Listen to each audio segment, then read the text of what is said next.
The Happy Afloat podcast, tales of family adventures at sea.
Hello and welcome aboard.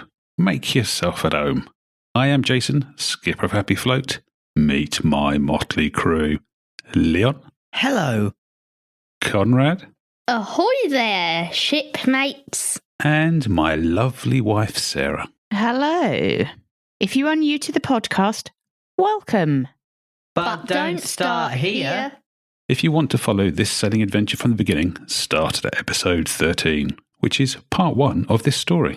And if you are interested in the whys and hows of family sailing, jump into the Wayback Machine and fire up episode 2 of Why Go Family Sailing.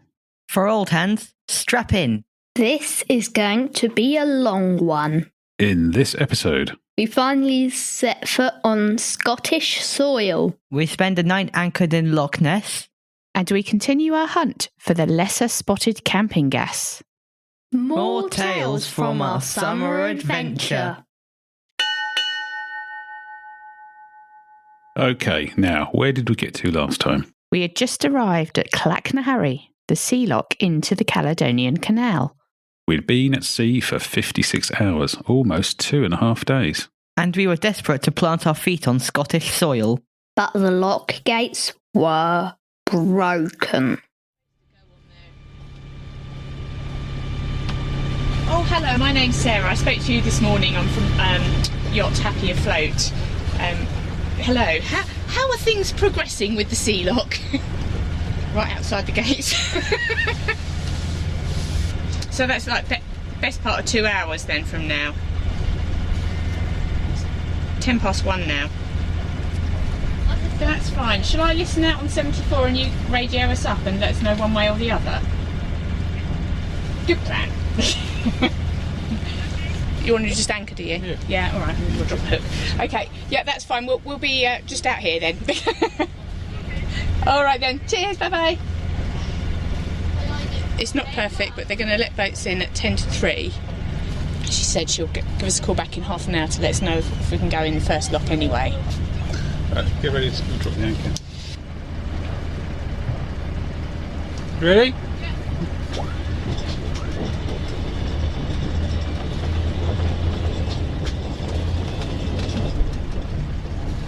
How deep are we? 4 under the keel. That seems to have worked. Neheuric Lock, Sequoia, over.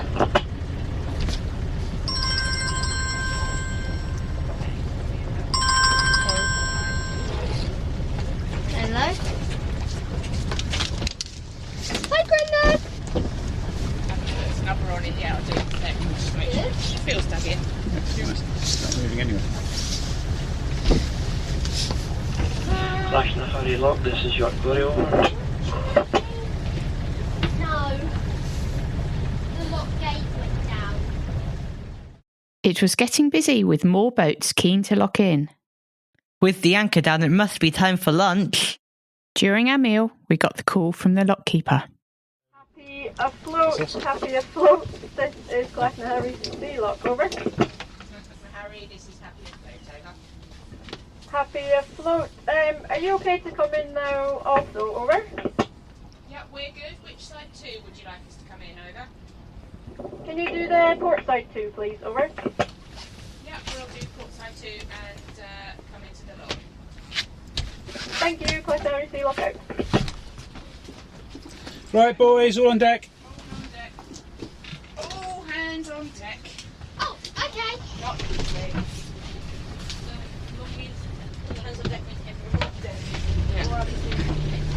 We're going to portside too, aren't we? Let's get the anchor up first, though. Yeah. Right. What's the Jupiter going? He's going starboard side too.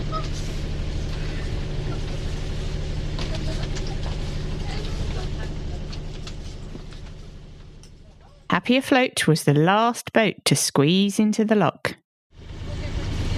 Get ready with the lines.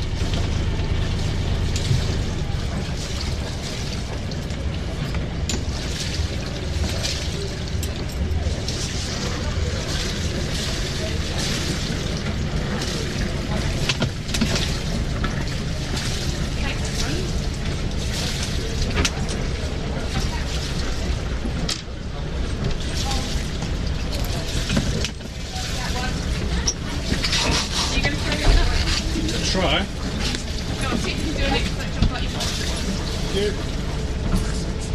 I'll just do your butt here. There you go.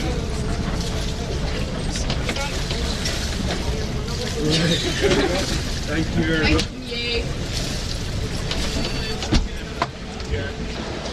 Hold on tight.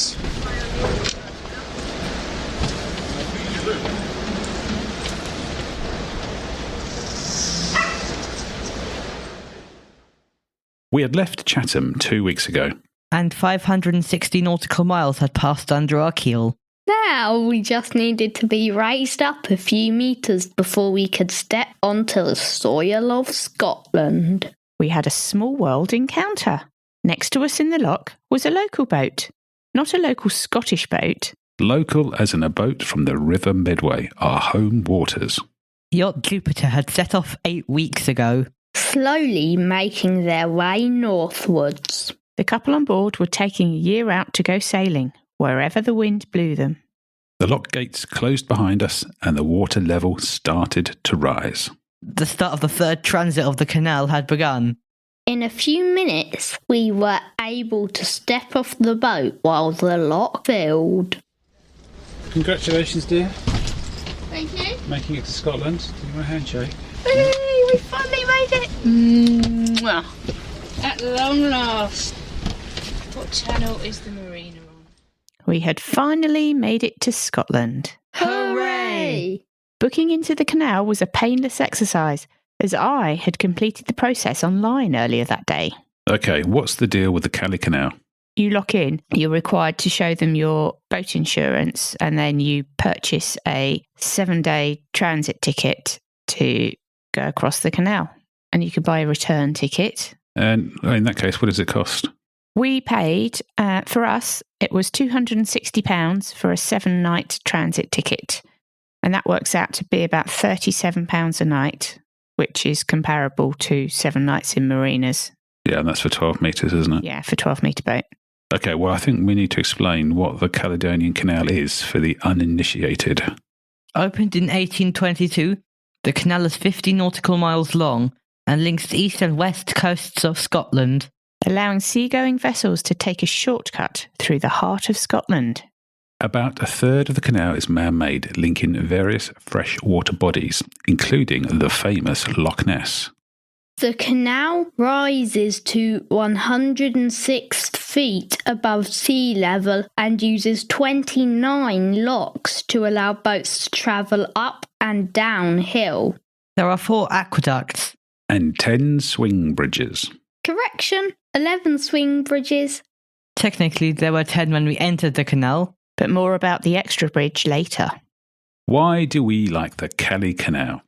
I like it because it's about 7 days of no late nights or no late nights sailing. Yeah, because it's only open during office hours, isn't it? Yeah. So by sort of 5 o'clock, you're stuck somewhere. Yeah, you're not allowed to actually go through the locks, are you? No. So you have to park up for the night. It's quite nice, really. And it's just easy motoring. It's stress-free, isn't it? Yep. Navigation's pretty easy. You just point and go. Keep going in the same direction. There's loads of pontoons along the way, so you can just stop for your lunch, your coffee. It's very pretty as well. It's very green. Yes, it's very nice. Plus, there's normally ice cream and gift shops on the edges. Yes, there is some sort of nice touristy bits that we'll probably get on to. And the other thing is you don't have to worry about where the wind's blowing from. No. You just keep on chugging. And we've been blessed with pretty good weather every time we've been through the canal. Well, by the time it was miserably raining. It's usually quite nice weather on the east side. It's the west side. Actually, it does, doesn't it? It's usually at the west side that you get a day of rain. It's like a mini break, isn't it? After you've done sort of 2 weeks of hard sailing to get up to Scotland. It's like a mini break. A mini holiday from sailing because it's a bit more touristy, sort of relaxed. You don't have to plan ahead. Mooching along, yes. Is this why we like the Caledonian Canal? Yes, the Caledonian Canal. It was hot and sunny in Inverness, and we were melting wearing our layers of sailing clobber. We all did a quick costume change and donned our summer clothes. Really? I think you were glued to your trackie bottoms and thick fleece the whole trip, weren't you? The lock gates opened and we were in the canal. 1 lock down, 28 to go. Next was a railway spring bridge, which was only a few 100 metres away. Then straight into the second lock. After this lock, we would be at the Seaport Marina, where we planned to stay a couple of nights. 2 locks down, 27 to go. After berthing in the marina, we went off to the shops for some groceries. The marina is very convenient for the supermarkets, with a Co-op and Lidl just a few minutes walk away, and also a B&M home stores and a Currys and a Go Outdoors all in the vicinity. Okay, it's Seaport Marina review time. What do we think of the facilities here? Average. Average? Well, they are the best facilities. They're the best facilities on the canal, but on the grand scheme of marina facilities, they're very average. Yeah, it does get progressively worse after these. So if you don't like these facilities, you're going to be pretty disappointed. And they've got laundry, they've got washing machines, they've got tumble dryers. What they're like, are they any good? Not great. I didn't use them this time round. The shower block, what do you think of the showers? Average. Yeah, they're okay-ish. They're not amazing. The office staff are helpful. You can have deliveries to the office. No moaning and groaning? No moaning and groaning. What did you get delivered there? A watch. What else about the marina? Because on your transit pass, you get 1 night in the marina. Yeah, you only supposed to stay 1 night before moving along. If you want to stay more than 1 night, you're supposed to pay for it, aren't you? Yeah. And then the lecky turned out to be free. Yeah, I think it depends if the machines are working or not. Yeah. So sometimes they're free. Even your free night at the marina did not include electricity. No, and I think when you stop at the other pontoons, if there's electricity, you're supposed to pay for them. But it's a bit hit and miss, isn't it? if you ever get charged, yeah. But they had, due to COVID and lack of engineers, etc., they had bollards that weren't working from the charging point of view, but were able to supply the power. Yeah. So we got free lecky for the 2 nights that we stayed at the marina. Excellent. And we didn't have to pay for the extra night because, again, with the COVID thing, they were being flexible about how many nights you stayed at the marina. Even better. Back at the boat, it was finally time to enjoy our first proper night in Scotland. The Scottish weather was doing its best and the sun was shining. It was time to crack open the drinks and snacks for sundowners. The next day was a very special day in the family calendar. It was my birthday. But not just any old birthday. It was a becoming a teenager birthday. And what better way to spend a birthday than to take a trip into the city centre of Inverness? So we could go to my favourite second-hand tech shop. Which is? CEX, of course. And what did you buy after we traipsed all the way into town? I can't remember what I bought. I can. What was it? Absolutely nothing at all whatsoever. We traipsed all the way into Inverness. You walked around the shop in about 5 minutes, then came out and said, yep, done. So, Leon, were you in a rush to get back for birthday cake? Yeah, that sounds like me. Unfortunately for you. Inverness also gave us the opportunity to visit a Chandler's to stock up on stuff. We were in need of a new main sheet. And needed to hunt down some camping gas. We tried the well-known Gale Force Marine, who had a glitzy premises in an industrial area, a pleasant walk from the city centre along the River Ness. But Gale Force didn't hit the spot. There was nothing suitable for our rope or gas needs. We carried on alongside the river, eventually following a scenic footpath that would take us back to Neheuric Sea Lock. At the sea lock, we just followed the towpath until we found our boat. We deposited the boys back on board. They were desperate for some gaming time. And the adults stayed out foraging for gas. The Marina didn't stock any gas, but had made a few suggestions of where we could find the stuff.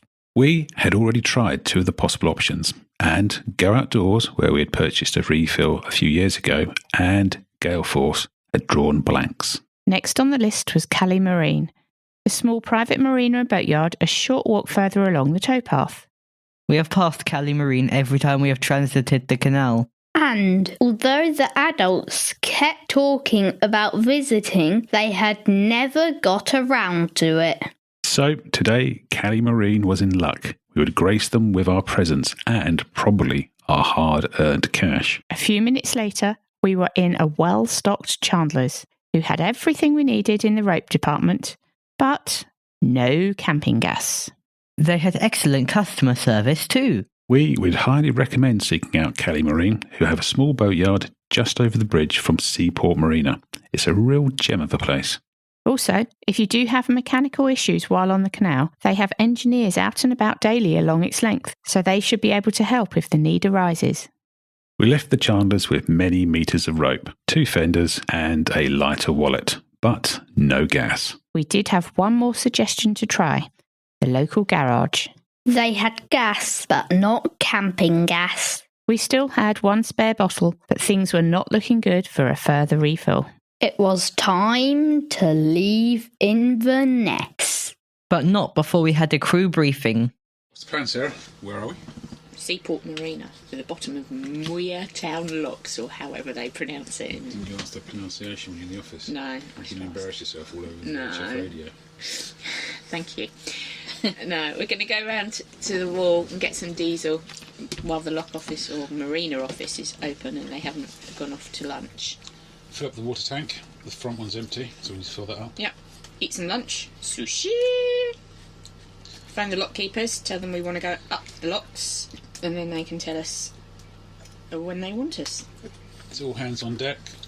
Conrad, you're with Mum, following her instructions and learning the ropes. Learning the ropes, yeah. Leon, you're going to be doing the stern line. When we're going along to the diesel berth, should we let the boys go? They can put the life jackets on. They can be landside, and we'll be. Oh, so you can throw them some lines. Yeah. Friday's stormy. Friday will still be in the lock system. Friday, so you don't have to worry about that. We'll probably not. I think it's about Tuesday. We need to shoo out of the locks. Yeah, we'll start looking at the weather on the other side. Talk in a few days' time to try and plan what we're going to do. We've got to be out of the canal system on the 6th. Right, we need to go to the fuel berth in a minute. Right. So for you two, get your life jackets on and you can go. And I need to go and unplug the shore power. All fueled up, it was time for our first flight or staircase of locks. After we went through a swing bridge, the bridge swung for us after the lunchtime traffic had eased a little. After the bridge, there are 4 locks back to back up to the top of Moortown Flight. Only 23 more locks to go. We motored along the canal at the maximum permitted speed of 5 knots, which is policed by the lock keepers. We have heard of a couple of boats on the VHF being told off for speeding. We passed Cali Marine and Wave. Yeah, next to Cali Marine is Cali Cruises. What do we know about the Cali Cruises, Sarah?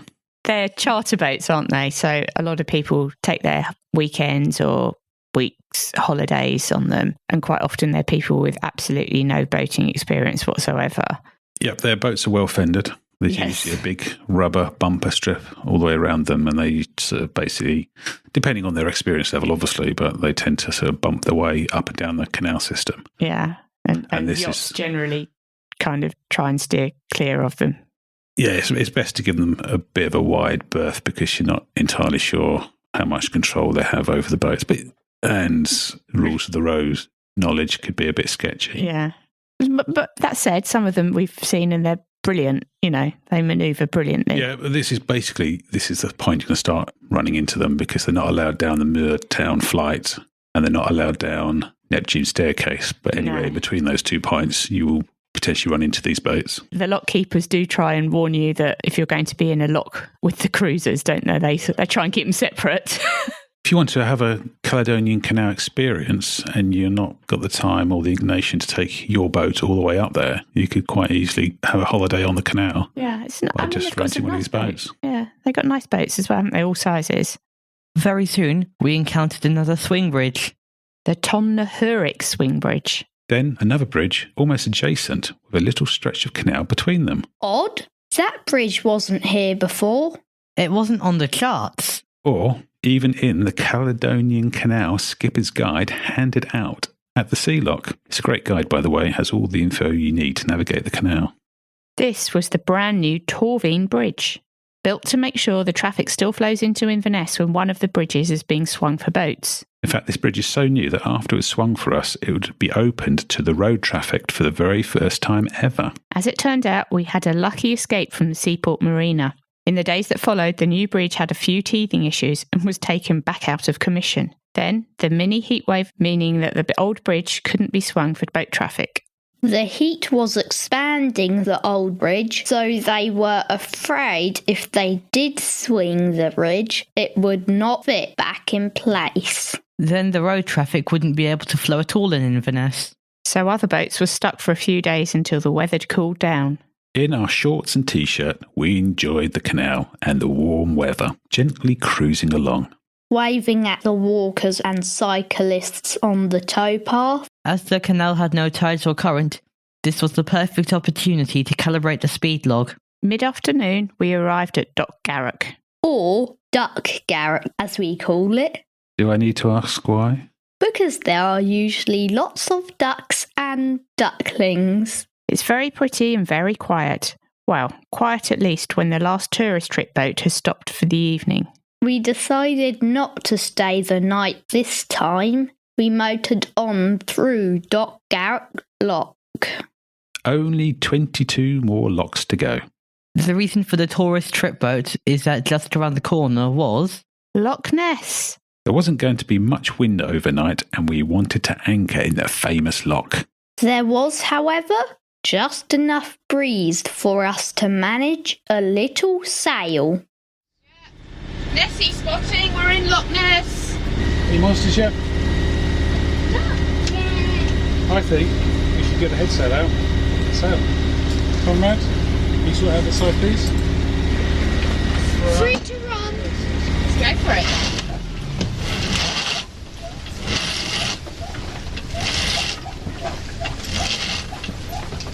What is that making? What's that? Is it? Yeah, sounds like it.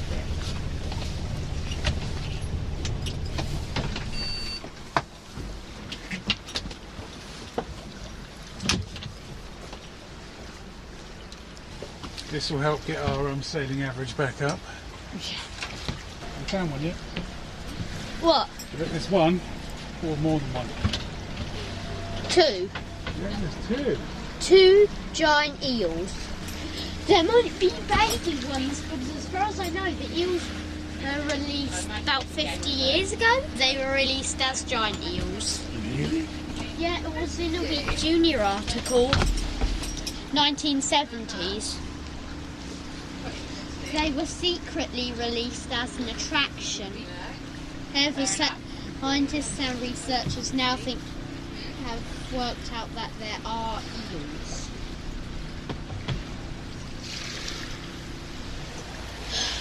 Tell me if you see him. We kept our eyes peeled for strange ripples in the water.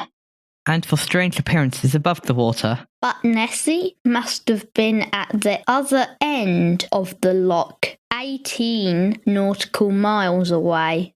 Loch Ness is so deep that the depth sounder was off the scale. The deepest reading we got was 181 metres before it was too deep to be read by our equipment. We anchored overnight In a lovely little bay by Vergara Castle. In the freedom of an anchorage, we decided to have a barbecue.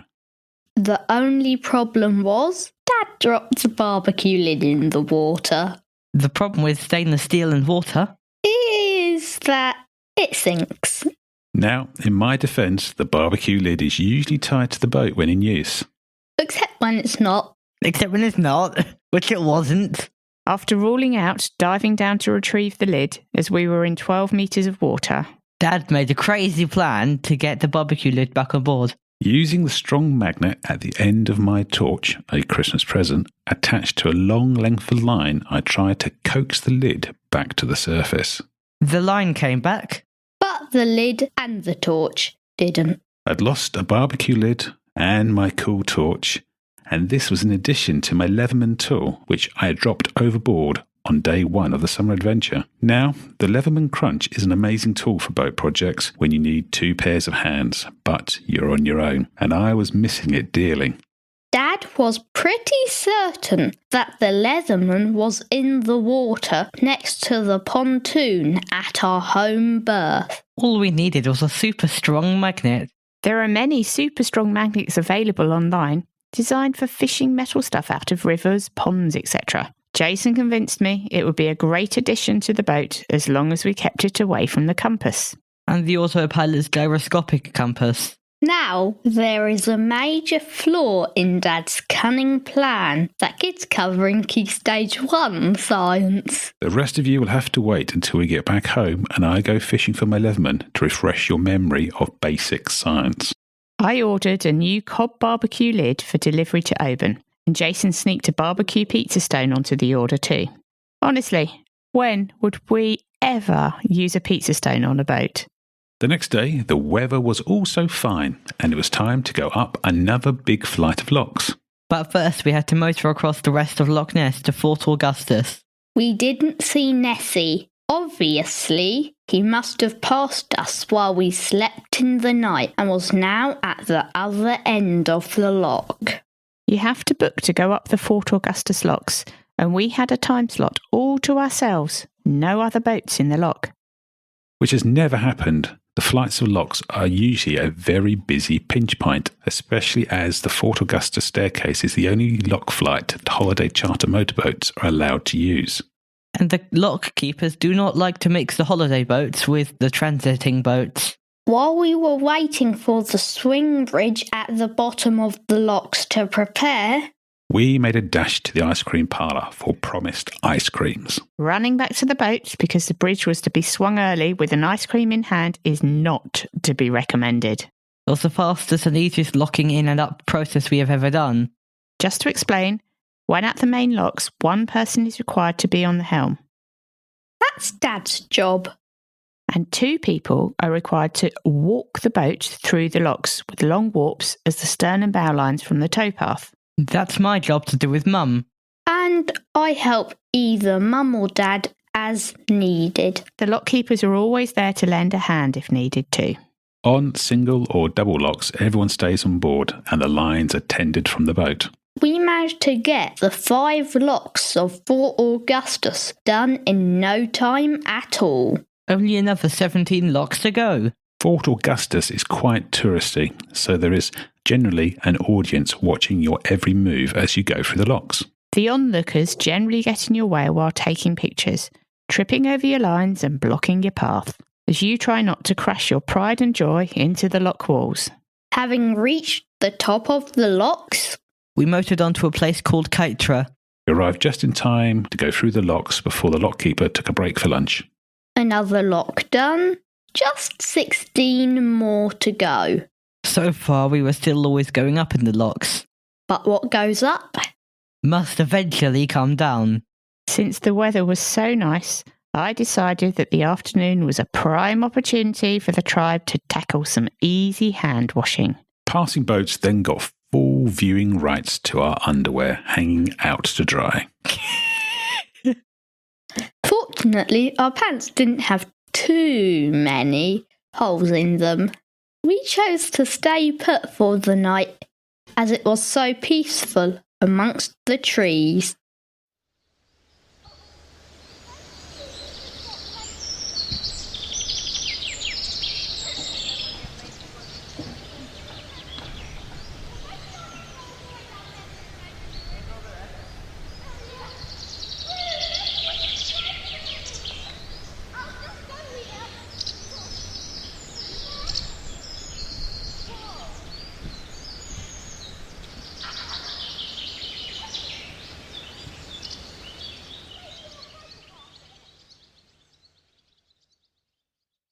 If you like the soundscape at Kytra, there will be an extended version at the end of the podcast after the outro music, so enjoy.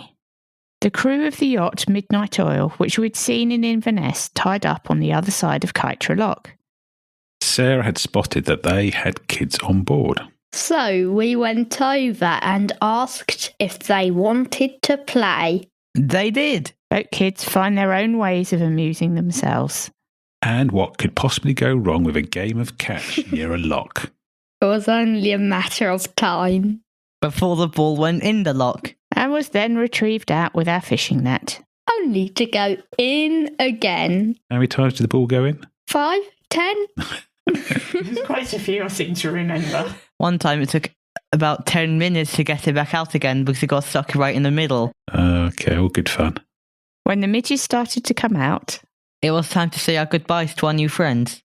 And make a hasty retreat back to midge-free safety in the boat.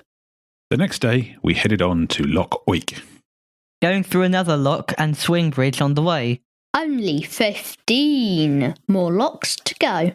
the main channel in the canal is deep, with a minimum depth of around 4 metres. Out of the channel, the depths are not charted.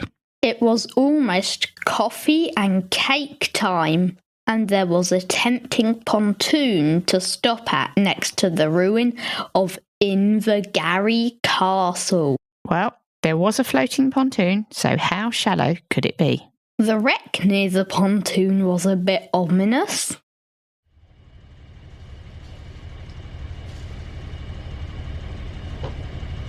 I hope it's deep enough. So how is the depth? It's a bit too shallow then for the abandoned plans. So obviously you have the issue of you can't get off if you get stuck on. I suppose you get motor cruisers, but depth isn't such an issue. It's deep here. I'm just worried about how deep it gets when you get onto it. That's a big wreck.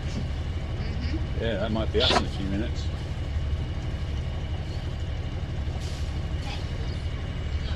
Almost there, almost there, almost there.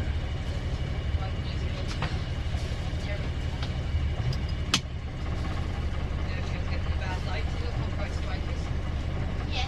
Oh, I see what they're doing. They're trying to put that music on just so they can avoid. Maybe.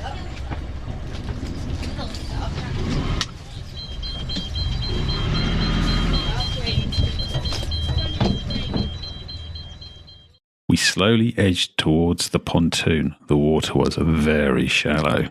The depth alarm was beeping at us impatiently, as if to say, "Time to turn around now."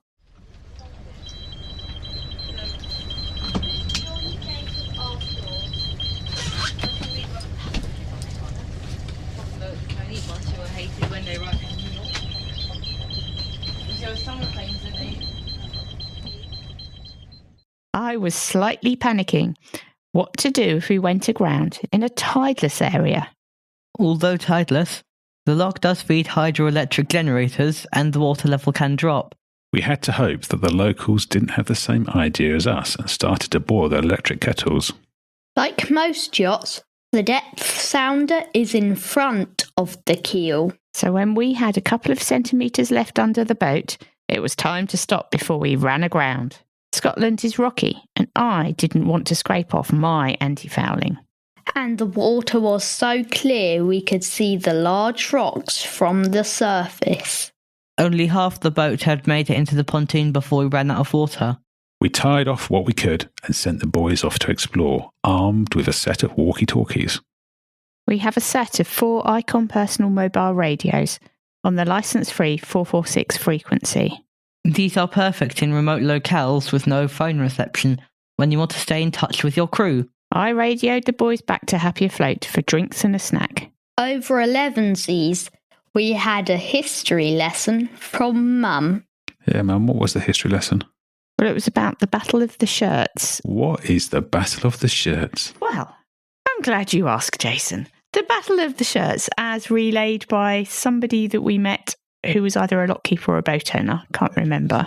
There was a battle in 1544 between two clans who were fighting for leadership. And it was a very hot July day. And so it goes that they decided to take off their plaids or their tartan things from under their chainmail. And they were just fighting in their bare shirts. They didn't have all their chainmail on or something along those lines. And it was a very bloody battle. Made the locks go red. Charming.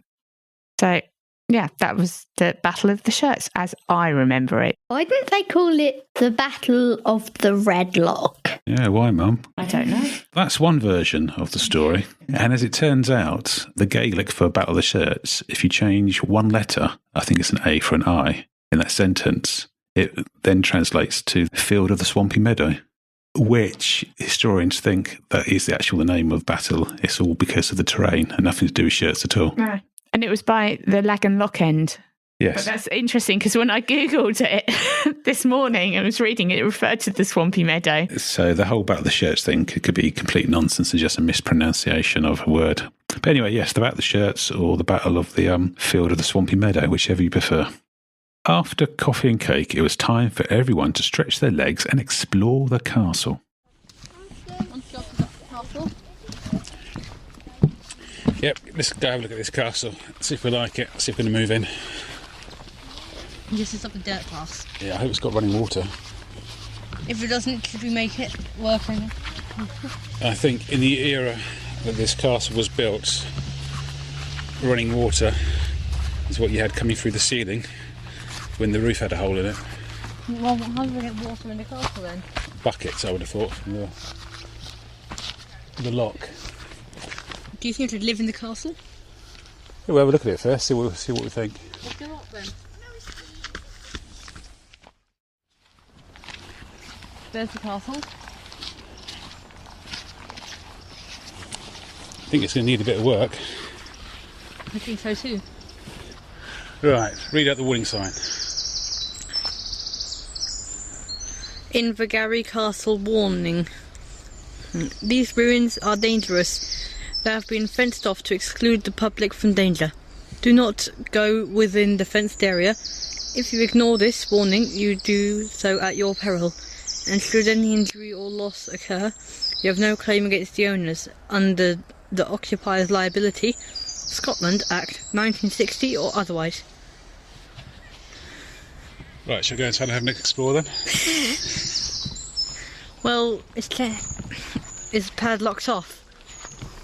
Oh, you can easily get over that fence.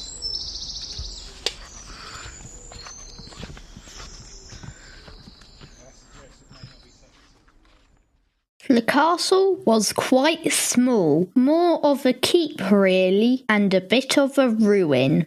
We admired the centuries of history from outside as it was fenced off for safety. It didn't look like we could move in any time soon. We then stumbled over an art trail that took us for a stroll through some nearby woodland. And beautiful scenery before heading back to the boat. We carefully retraced our track back to the main channel. And onwards to the end of Loch Oik, passing through another swing bridge and into Lagon Locks. This stretch of the canal is the most beautiful in our view, as you pass through a heavily wooded area. We imagined that we were sailing up the Amazon. Lagon Locks are the start of the downward journey. No more throwing lines up to the lock keepers. Just as Mum had got the hang of throwing lines without dropping them in the water. The whole locking procedure was changing. Now, I would be perfecting my lassoing technique. Down the double locks at Lagon we went. Only 13 more locks to go. Into Locky. That's a lot of locky words there. It was at this point a new competition started. Who would spot the tallest mountain in the UK first? The name of the tallest mountain in the UK? Ben Nevis? And who spotted Ben Nevis first? Must have been me. Me! I've got better eyesight. Really? Fortunately, I got a bit of audio where you don't know where it is, so it's okay. Yeah, good point. Where's Nevis? Mountain at the back. It's the mountain behind that one. Oh, so that's not the one with the banana of snow? No, it's the one behind it. It's covered up by the mountain. It's covered up by the clouds. We wouldn't see Ben Nevis until the next day. as the sky was now filling with clouds. After Loch Lochy, We were going to stay the night at Gairlochie. do you get the feeling that they sort of gave up on the names and just... There are plenty of pontoons here, but most of them are rather short fingers. We grabbed a hammerhead where some locals were fishing. I asked them if the fishing was good. Very good, apparently. Trout that have escaped from the nearby fish farm are caught regularly. The facilities along the canal are variable, to say the least. After the Seaport Marina, the facilities ranged from non-existent to barely passable. The last time we stayed at Gairlochie, we rated them as okay-ish. Mum was keen to use the laundry facilities and keen for us to have showers. I was also keen for a warm shower. However, when it was my turn, only a cold shower was available, which was disappointing. And now it's raining, so a cold trudge back to the boat.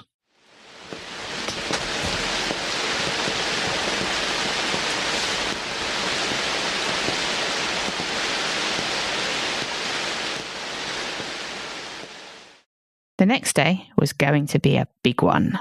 We would be tackling the famous Neptune Staircase. Fingers crossed that the rain would stop. The next morning was indeed another sunny start, and Gairlochie was busy. You've got to say Gairlochie Locks just to get all the Locky Lock words in there. The next morning was indeed another sunny start, and Gairlochie Lock was busy. Before we could go down the 2 locks and swing bridge, A load of charter motorboats were coming up. We decided to avoid the chaos and stay safely moored until everyone was clear of the lock. With a random mix of novice drivers, I didn't want to find out who did or didn't know the rules of the road. do you remember when we tied up on the pontoons and that motor cruiser came in and beached itself? Beached itself? Yeah, it went aground. That night, when we tied up and the fishing people had gone, a motor cruiser came in. They were kind of on a bit of a booze cruise by the looks of it. And they were trying to park their boat and they just ran themselves aground. Oh, they didn't bother mooring it. They just ran aground and stepped off the boat. Yeah. Because they've got their bumper strip on it. They do treat it like a bumper car. Yeah. Pretty much. So, with Gairlochie behind us, there was just one swing bridge before we reached Banavie and the start of Neptune Staircase. At Banavie, we moored alongside one of the very long pontoons. And went to track down a lockkeeper to book a passage down the 8 locks and 2 swing bridges. We found the keepers in their hut. After a brief chat, we established that we would be going down after lunch. To keep the crew's spirit up for the long locking down procedure to come, We were bribed with ice cream. But the Lockside Cafe refused to sell us ice cream before noon. The crew were now close to mutiny.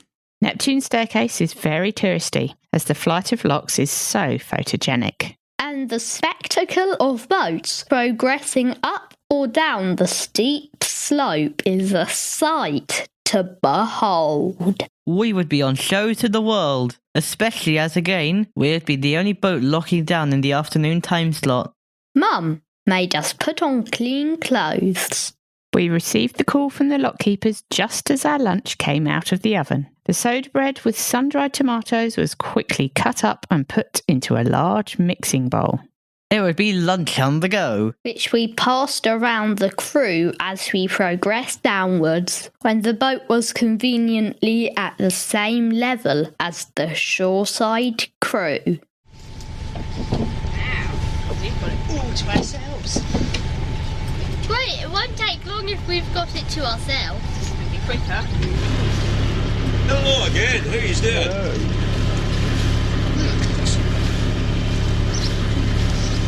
Alright, I understand mouth.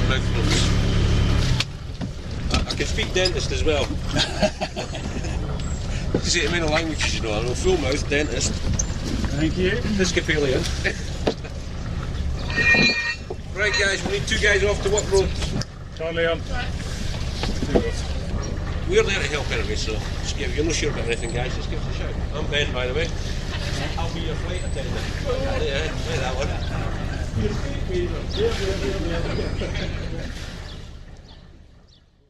Now, the locks are 200 years old and there are no modern safety features. There are no barriers to stop the public falling into the lock. And there are no gates to stop unsupervised toddlers trying to run across the lock gate when it's open. Thankfully, lock keepers have eyes in the back of their heads. And the errant youngster was grabbed just as he was about to plunge into the lock. There were no other dramas on the way down, and progress was quick. Before we could leave the last lock, we had to wait for the final 2 bridges to swing. A road bridge and a railway bridge. And speed was of the essence. There are now dark, angry skies above. The lockkeeper was worried about lightning, and so were we. The last time we were here, there was a lightning strike on the railway bridge, which knocked out the ability to swing the bridge for an hour or so until repaired. That year, I had my birthday party stuck in a lock.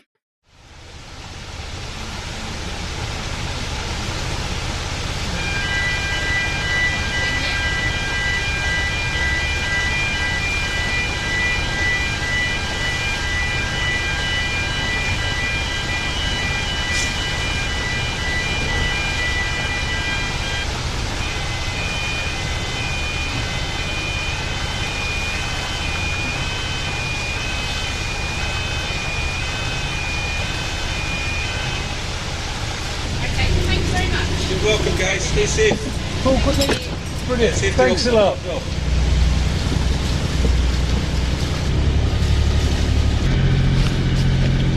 Well, that was Neptune Staircase. It's probably the easiest knocking down we've had on that staircase. Hour and 15 minutes in total. What a result. It's a winner. So the only mishaps are you can't buy an ice cream in this town unless it's after 12. And that little toddler that almost jumped in. And what? You don't see the toddler as the bridge was closing. Before it had closed, it had just literally gone a little bit around. He started to run across it. The toddler toddled. With no parents or adult supervision. I said to the lockkeeper was having kittens. Yes, as you can imagine. I think I did the most work. Do you? Do you? Think Mum was slacking off the gate? Well, don't tell Dad that. My mum's bread was pretty slack. The crew had done an amazing job of completing the staircase so quickly and efficiently. And our teenager had done a fantastic job of pulling his weight. Only 3 more locks to go. Corpac Basin at the other end of the canal was less than a nautical mile away now. 2 more locks and we were in the basin, where we would stop for the night. Only 1 lock between us and the open water. Soon we will be back at sea. But that is a story for another time. Okay, guys. Is there anything else we need to add to the Caledonian Canal episode? Tons, I should imagine. The canals were very quiet, though, weren't they? They were. We've never been on any of those flights on our own. No. And we only shared the first flight out of the Muirtown flight with one boat. Oh, yes, we did when we came out, Seaport. And after that, we had all the flights to ourselves, which is unheard of, because usually they ram them up There was full. a distinct lack of Scandi boats. There's normally quite a few Scandi boats there, but because of COVID rules and allowing people into the country. Yeah, there wasn't very many. It was very, very quiet. It was. And it was even quiet with the charter boats as well, the motorboat charter boats. There wasn't very many of those either. No. Okay, so top tips for getting through the canal. First of all, download the Skipper's Guide to the Canal because it actually tells you everything you need to know. Yeah, it does. If you just give that a good read. On the Scottish Canal's website. Yes, you'll be well prepared. I think they give you a copy of it when you cough up your money. Yeah.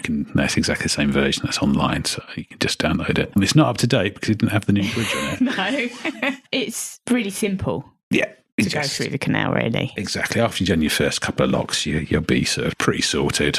You rarely drop the lines in the water after you've worked out how to heave the You're lines more likely up. to whack the lockkeeper in the face with the line. Well, that is the problem. They get quite annoyed if you, drop the line in the water, because when you throw it up to the next time, they get a wet line, which they don't really like. And if you throw them too hard, they end up getting a line in the face, which they don't like either. No. But they're very actually, the lockkeepers are very personable. I don't think we've ever come across a grumpy one or anything. No, they're all very good. They're very nice and polite. And so our setup then. I suppose you should actually describe what the locks are like. They're not shiny, brand new locks. They are 200-year-old locks. And you don't want to scrape top sides on them. No, they're all rough, slimy. So you want to protect your top sides. How do we protect our top sides?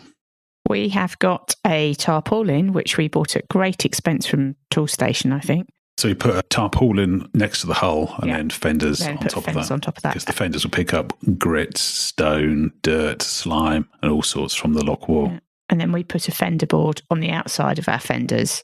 To try and protect the fenders a little bit. Fenders a bit, which does work. Yeah, the only problem with the fender board is you have to be a bit careful when manoeuvring on and off the wall, because the fender board can catch, depending on the angles. You have to be a bit careful if you do use a fender board, but it is quite a useful addition to give you extra protection. And what do we use for our fender board? What have we got?